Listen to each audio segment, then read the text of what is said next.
Shalom, Bapak Ibu dan saudara-saudari yang terkasih di dalam Tuhan Yesus Kristus. Salam damai sejahtera. Tuhan Yesus menyertai kita semua di sepanjang hari ini. Hari ini renungan firman Tuhan terambil dari kitab Hosea pasal yang ke-6 ayat yang ke-4 sampai yang ke-6. Saya akan membacakan satu ayat untuk mewakili pembacaan firman Tuhan kita di hari ini. Begini bunyi firman Tuhan. Apakah yang akan kulakukan kepadamu, hai Efraim? Apakah yang akan kulakukan kepadamu, hai Yehuda?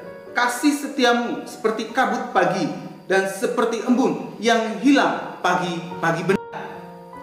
Tema renungan hari ini adalah lain di mulut, lain di hati.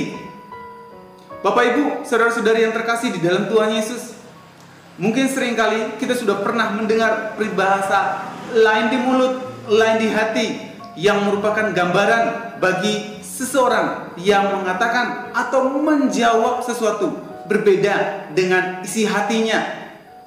Arti sederhananya, perkataannya tidak sesuai dengan isi hatinya atau maupun tingkah lakunya. Maka tidak heran oknum-oknum orang seperti ini biasanya melakukan sesuatu yang tidak sesuai dengan pengakuannya, atau sebaliknya mengakuinya tapi tidak mengerjakannya. Atau lebih sederhananya lagi, mengatakan iya di depan tapi ketika di belakang mengatakan tidak. Hal inilah yang terjadi di dalam kehidupan bangsa Israel, khususnya di dalam kerohanian mereka. Mereka mengaku dan menjalankan ritual keagamaannya, tapi hati dan tingkah laku mereka jauh dari Tuhan. Bila kita membaca Hosea pasal yang ke-6 ayat 4 sampai yang ke-6 ini, kita dapat mengetahui bahwa pertobatan bangsa Israel amat dangkal dan tidak sungguh-sungguh bertobat. Seperti tertulis dalam pasal 6 ayat 4b mengatakan bahwa kasihmu seperti kabut pagi yang hilang pagi-pagi benar.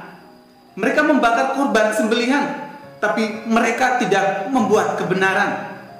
Kelakuan perbuatan bangsa Israel tidak sesuai dengan pengakuan mereka. Seruan mereka tidak keluar dari hati mereka. Hal tersebut hanya sebatas di mulut saja. Oleh sebab itu, Tuhan memakai Nabi Hosea untuk berbicara kepada bangsa Israel bahwa Tuhan tidak menyukai pertobatan dan ibadah bangsa Israel. Bapak Ibu, saudara-saudari yang terkasih di dalam Tuhan, apa benang merah yang dapat kita pelajari dari renungan hari ini? Benang merahnya adalah Tuhan menyukai ibadah dan pertobatan yang sungguh-sungguh dari hidup saya dan saudara. Ketika kita mengaku dengan mulut bahwa kita milik Tuhan, begitupun selayaknya, sesungguhnya juga dengan hati dan perbuatan kita harus sesuai dengan apa? Pengakuan kita. Artinya, jikalau kita mengaku nama Tuhan Yesus, maka kehidupan kita juga harus sesuai dengan pengakuan tersebut.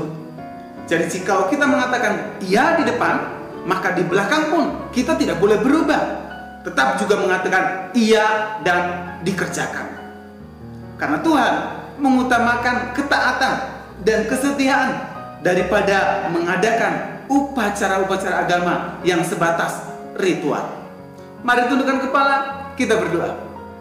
Tuhan, kami mengucap syukur hari ini kami belajar dari firman Tuhan bahwa bukan hanya mengaku saja dengan mulut bahwa kami percaya pada Tuhan, tapi juga hati dan perbuatan kami juga turut mencerminkan, turut juga meyakini dan menjadi contoh dan teladan bahwa hidup kami sungguh-sungguh percaya kepada Tuhan. Mari pimpin kami terus ya Tuhan, ajar kami untuk terus bertobat dengan kesungguhan hati dan beribadah dengan kesungguhan hati, dan di dalam perbuatan kami mencerminkan tingkah laku Tuhan.